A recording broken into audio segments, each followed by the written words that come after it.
Hello, and welcome to another episode of The Kindness Habit. When you leave this show, you're going to have ideas about how powerful relationships are and how they can really influence your happiness, and also how important kindness is to really infuse into different relationships. I have known our next guest for over a decade, and he has had a huge impact on my life for where I am today professionally, through the National Speakers Association, starting my own company. So our relationship really changed the way that my life ended up today. So I'm very grateful to have our next guest. He's also the author of several books. We're going to be mentioning this book today, The Trusted Way, which is a huge foundation of actually building relationships and also kindness. So welcome to the show, my friend from Portland, Oregon, Patrick Galvin. Allison, it's always so fun to talk to you. Thank you for having me on. Yes, thank you. So I do, and I've thanked you before, but thank you so much for always being such an amazing friend. I was actually asked in a session at Intel, like, who's someone that I really trust? And you were the first person that came to my mind. So thank you so much for everything that you've done. And I'm so excited to give the listeners some ideas about the power of relationships. So before we start, could you just give a quick introduction to the listeners about what you do, and then also how you help companies? Well, my company is called the Galvanizing Group, and we galvanize businesses into better relationships, internal relationships inside their company, as well as the relationships that they have with their customers and their prospects and the people who refer business to them. And I love my business because I have seen throughout my own life that business success is about relationship building success. And I didn't learn that in business school. In fact, I never studied relationship building. I wish I had had a course because I thought it was all about marketing and advertising. And I learned over time that it's the relationship that really wins the day. And if you focus on relationship building, you have a lot of fun and it's really good for business. Oh my gosh, yes. I was actually shocked. We were talking the other day about the job market and people finding jobs. What is the percentage of people who actually find a job based on having a relationship with someone? So the most recent number I saw was in that 80 to 90% range. About 85% seems to be the consensus, is jobs found through a connection, or you could say a relationship. And what's interesting is it's not always your best friend. In fact, what they have found is it's the weak ties, the friend of a friend who is as good a source sometimes as that person close to you. But the thing is, you have a network and you have professional connections, personal connections, and it's oftentimes not those, but the people they know. And that's the power of LinkedIn and the power of the networked world we're in, is you've just kind of expanded your concentric circles. Oh my gosh, for sure. So as you start to think about success in life and in business and relationships, what is something that we can really focus on to build those relationships? But more importantly, I know you are such a kind, intentional connector as well as builder of relationships. So what are a couple things that we can be more mindful of as we think about those relationships? Well, I wrote my first book is called The Connector's Way, and I had 7 rules for relationship building. And a lot of times people will say, well, what's your favorite rule? And sometimes they'll say, it's like picking your favorite kid. You can't do that. But the thing is, you kind of can.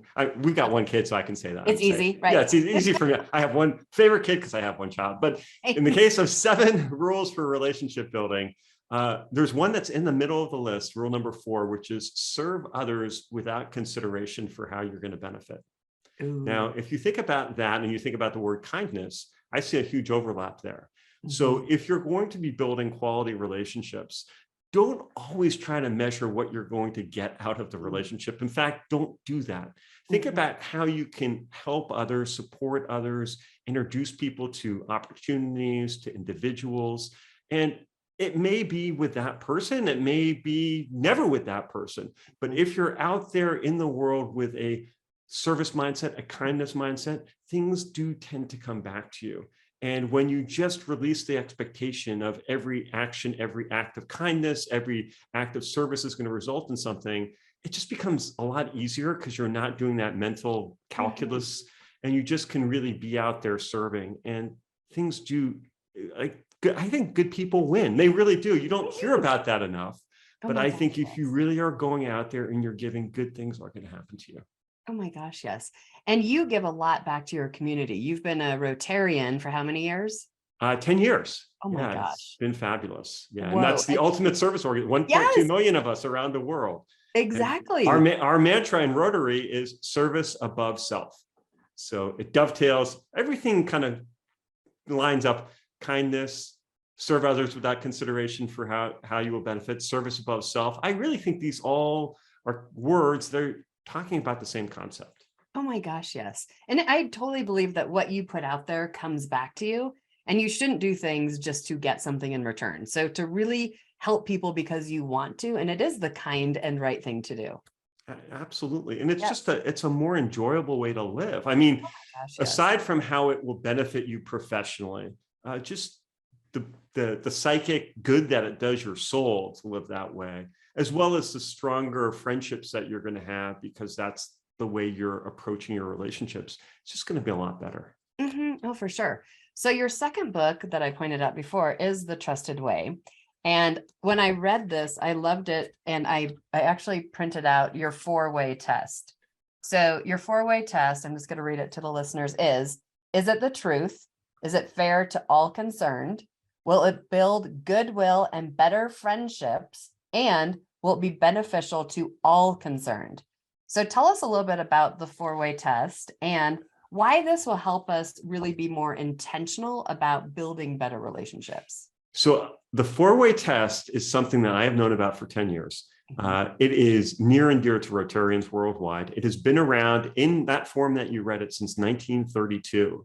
Wow. And the gentleman who came up with it needed it because in 1932, during the depths of the Great Depression, he was running a company that couldn't compete on price. It couldn't compete on product quality, but he was in an industry that was notorious for people taking a lot of ethical shortcuts.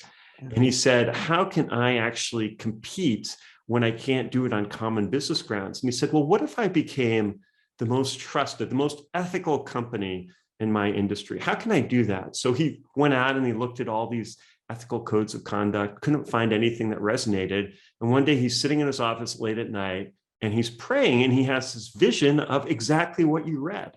And he wrote it down. And he then lived it himself for 6 weeks, all the decisions he made, and he wanted to see if it would work for him. And then he introduced it to his division managers. And long story short, in about 7 years, his company became the most profitable, the most ethical company in his industry. And Wow. when he became a leader within Rotary and became our international president in 1952, he Mhm. deeded the copyright of the 4-way test to Rotary, and it's been shared around the world. And there are lots of businesses that live according to these principles. If you go into a Walgreens store back in the pharmacy area, you'll see a 4-way test on the wall because the son of the founder of Walgreens was friends of the guy who came up with the 4-way test. So it was very well known back in the day, back in the Right. 50s, but it fell out of favor. And I thought, well, I want to tell a story that's Mhm. contemporary to bring it relevance to the modern person, because as far as the words and what they can motivate you to do, it's still as powerful now as it was in 1932. Oh my gosh, It's yes. helped me a ton, and I know it's helped a lot of people. And sadly, outside of Rotary, 4-way test, a friend said, well, why are you writing a book about that? I said, well, what do you mean? He said, I know all about the 4-way test. I said, well, what do you understand by it? He goes, when you come to an intersection, you have to let the guy on the Oh right no. go first. It's like, not exactly the 4-way test I'm talking about. So it's not known in the world and deserves to be. Right. Well, and I just love that because everyone does business with people that you trust and that you like, or Yes, most people do, they and you want, should. yeah, and they should. You're right. I guess we don't trust all Yeah. business.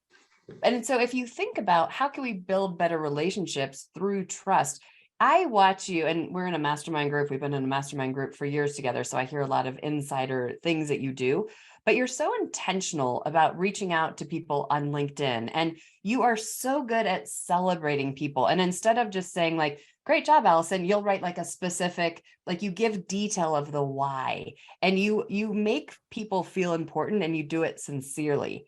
So what advice do you have for people? Because my book is called The Kindness Habit. So it's really to get in the habit of, doing this daily. What advice would you have for the listeners?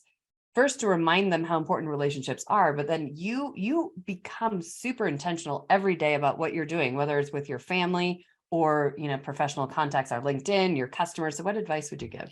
Well, I think personal and professional and what we're talking about really should be one and the same. Like, it is really hard to be kind and of a service mindset professionally if you're not doing that with the people near and dear to you, your family members, your friends.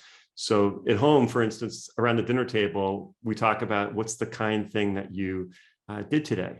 And my daughter is 14, and at 14, you're celebrating yourself and your ego and all that, but it's really kind of helps center her. It's helped center us too, honestly. When you think about it, there's a lot of things that you take for granted in the kind acts that you perceive. So sort of putting it out there in your personal life first, and it's not something you can segment and compartmentalize.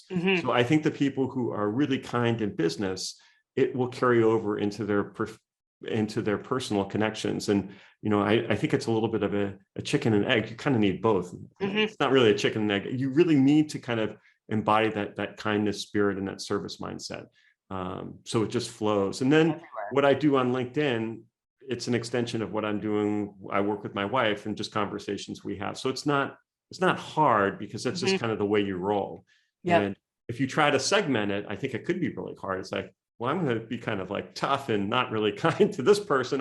It just doesn't work. So it's like you either kind of are all in or you're not. And I think there's opportunities we have to, up our game with our friends and family. And it does carry over into our professional relationships. Well, and I love that, because we show up better professionally when we're taking care of our outside life and our personal life. And you're right, they do definitely feed one another. And it is who we truly are. So it's to create a habit, both professionally and personally, to be able to be kind.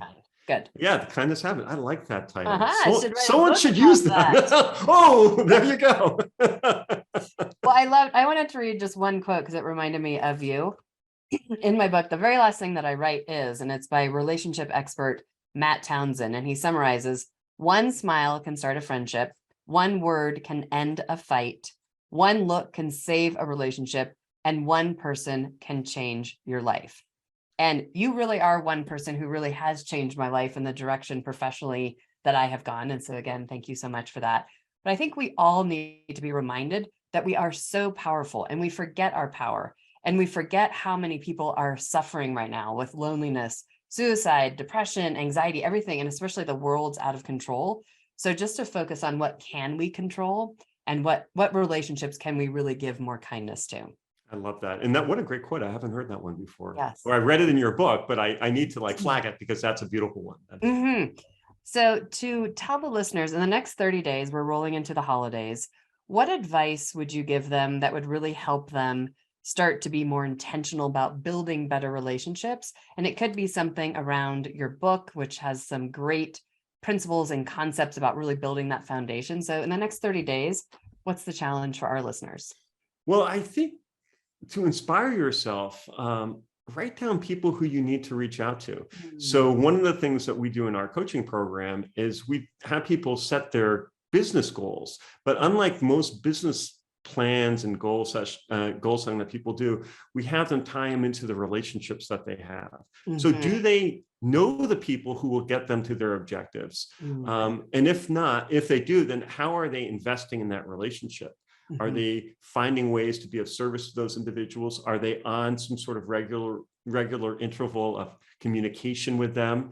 And it could be that their goal is not tethered to people in their life right now. And maybe they know people who might know people and then reach out to that. But I think relationship building, one of the things we talk about that makes a lot of folks uncomfortable, and I think it certainly should be applied personally as well, is think about your existing relationships, and wherever you are, if it's just making people feel better for the holidays, if you have that intention of I'm gonna be more kind to people, well, that's great. But what if you thought, boy, these are 30 people that I think could really use a boost of kindness during the holiday season? And it might be a cousin you haven't talked to, maybe it's somebody you've been not on good terms with, and just write a list and keep it by your computer, and just make a goal, once a day to reach out to one of those people over the next 30 days. But if it's not written down, you may not reach out to somebody just because you haven't in a long time. Mhm. If it's there, it may not be the first call you make or that Yep. first email you send. It doesn't have to be a call. It could be a handwritten card, could be a phone call, whatever is appropriate to that individual, whatever their communication style is of receiving the message. But have that list there, and maybe, by day 23, that cousin who you haven't talked to because you're mad at them, it's like, you know what? I'm Mm. going to just make the call. It's been way too long. Oh, So I love it. yeah, just And know who the people are. yes. Well, and also I know a lot of my clients love to make lists. And so once we have it in front of us, it's also fun to check it off. But just Exactly. having that goal. So 30 people, even by the end of 2022, let's say, to Sure. make it realistic for some people. And also, I love your idea too, which I've also stolen, is to do a 15-minute Zoom or face-to-face, whatever video form you like, and just say, hey, it's gonna be 15 minutes. So it doesn't have to be hours, but just I want to catch up with you. And that 15-minute time frame is magic. Yes. Yeah. I'm not using a green screen, but I have a favorite coffee shop that I project on my green screen behind me. I Yes. say, hey, let's grab a coffee, and usually gets them to laugh when they see me sitting in a virtual coffee Coffee shop. So shop. you can have a lot of fun with it. It can be a blast. Oh, for sure. Well, thank you so much for making time to give us ideas about why relationships are so important, and also the connection between relationships and kindness. So I'm excited to hear from some of our listeners what happened when they're more intentional about writing the list down. I'm going to do this myself too. I'm writing down 30 people, and I'm going to do it by the end of 2022. I love that. And Allison, you are the ultimate not only list maker, but you keep yourself accountable. And I love that. That is just so wonderful. Well, thank you. It's through masterminds, accountability, and also lists. So accountability tools work fabulously. And as a reminder to all the listeners, you make a huge difference in this world. So let's all do at least one kind act a day to really show the world that there is more good than also bad. So thank you so much, Patrick. Thank you, Allison.